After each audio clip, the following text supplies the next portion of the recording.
You literally wanted to be the emperor who destroys his own kingdom. But instead, the kingdom just kept thriving, even when you spent every single day in the palace ignoring state affairs, and handed full control of the empire to corrupt officials. The empire that was on the verge of collapse somehow rose to its peak. So in a fit of rage, you straight up dumped the entire treasury into the corrupt prime minister's hands. But the prime minister who received it broke into a cold sweat. He finally understood why the emperor made this move. This was his final warning. The prime minister, suddenly coming to his senses, burst into tears. He turned toward the imperial palace. This old servant is ashamed. From this day forward, I will serve your majesty with everything I have. The very next morning, you wake up to 90 million taels of silver sent back by the prime minister. You're completely baffled. Is this just how gift exchanges worked back in ancient times? But I need this kingdom to fall, because only then will the system let you die and send you back to the modern world. With no other choice, you summon all the ministers to the main hall. Time to cook up a full plan to run this kingdom straight into the ground. Not long after, the ministers in the hall all stare at you in confusion. But the prime minister? He looks like he already saw this coming. He knew the moment you got his silver, you'd make a move. Smart people don't need words. But right now, you have zero idea what he's thinking. We're pulling funds from the treasury to renovate the capital, and we're fixing up the people's homes while we're at it. Before you even finish talking, one minister immediately jumped out to push back. Your Majesty, you absolutely cannot. Renovating the capital, fine. But the people's homes, totally unnecessary. You glance over at the minister who spoke up. This guy is the Minister of Works, personally promoted by the late emperor, and supposedly one of the most loyal subjects according to the late emperor. But these loyal types are exactly who you can't stand. You snap back furious. You think I'm asking for your opinion? Does the Minister of Works outrank the emperor now? The minister goes pale instantly. This servant wouldn't dare, but you're not letting it go. Starting today, strip this man of his title as Minister of Works. I don't need people who think they're above the emperor. The moment those words dropped, every minister in the room hit the floor in fear. The now fired Minister of Works was white as a ghost. Only the Prime Minister stepped forward. Your Majesty, stripping his title is fine, but the renovation still needs the Ministry of Works to run it. Please appoint a new Minister of Works. Your eyes light up hearing this. This Prime Minister is the ultimate setup man. He's probably trying to sneak one of his cronies into power, and then have them pull off a totally shoddy construction job. That should finally tank the kingdom's power. So you scan the room, and land on Huang Pei, the old official standing at the very back. From today, you're the new Minister of Works. Huang Pei had been demoted by the late emperor for corruption. He was a former Minister of Works.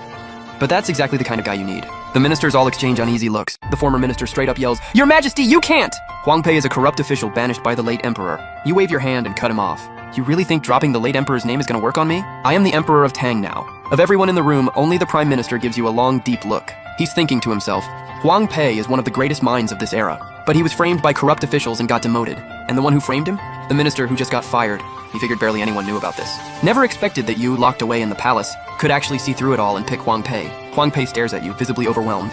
Your Majesty, to complete this project, I'll need 10 times the budget of a normal job. Do you still want this old servant as your Minister of Works? But he didn't expect a slight smile to flash across your face. Huang Pei asking for that much? He's definitely skimming off the top. And that's exactly the kind of leech you need right now. So, you keep a straight face. How you spend it is your business. I only care about results. Also, Prime Minister, make sure you support him. One corrupt minister, one giant leech as Prime Minister. At this point, I don't even know how to lose. A little while later, as the ministers file out of the hall one by one, you can't hold back the excitement anymore. You start daydreaming about the day the Tang dynasty finally crumbles. Meanwhile, Huang Pei didn't go home. He headed straight to the Prime Minister's mansion. He couldn't figure out why the Emperor suddenly treated him so well, but after sitting down with the Prime Minister, he finally understood the Emperor's true intentions. Overcome with emotion, he bowed deeply toward the palace. Oh right, Prime Minister. What's the Emperor's real reason for rebuilding the capital and the people's homes?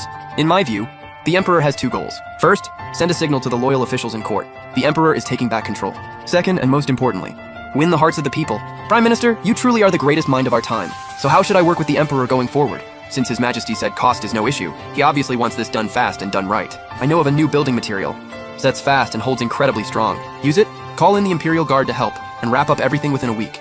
Not long after, you stare at Huang Pei standing there asking to mobilize the Imperial Guard. Bro, this guy is ruthless. He's planning to squeeze the people dry, but he's scared of a revolt, so he came to you for troops to crack down. Thinking about it, you can't help but shake your head. These corrupt officials never disappoint, so you hand over the military token to mobilize the Imperial Guard right then and there. Huang Pei is completely overwhelmed by this, almost dropped to your feet sobbing. Seeing him like that, you cringe and wave him out of the room immediately. And just like that, the massive construction project across Chang'an kicked off in full swing. Meanwhile, inside a house somewhere in the city, a few spies from the Eastern Yi Kingdom were huddled together whispering. Bro, what is this Tang Emperor thinking? Why is he suddenly rebuilding the whole city? But even Balu himself had no idea. He kept turning it over in his head, trying to figure out your angle. Then all of a sudden, it hit him. Could Tang have a spy inside Eastern Yi who leaked their plan to invade? Is that why he ordered the walls rebuilt? Damn, where is the mole? Everyone who knew about this plan was top brass in Eastern Yi. He laid out his theory to the rest of the group. One of the heavyset guys couldn't hold back and spoke up. Bro, what if you're wrong? Maybe the Tang Emperor is just incompetent and trying to tank his own kingdom.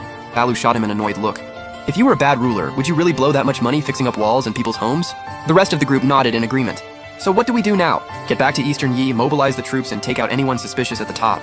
2.5 days later, you're in your chambers, barely able to contain yourself. Today is the day the system tallies up the kingdom's power level. You've got 12 years of lifespan left. All you need is to burn through 120 more power points.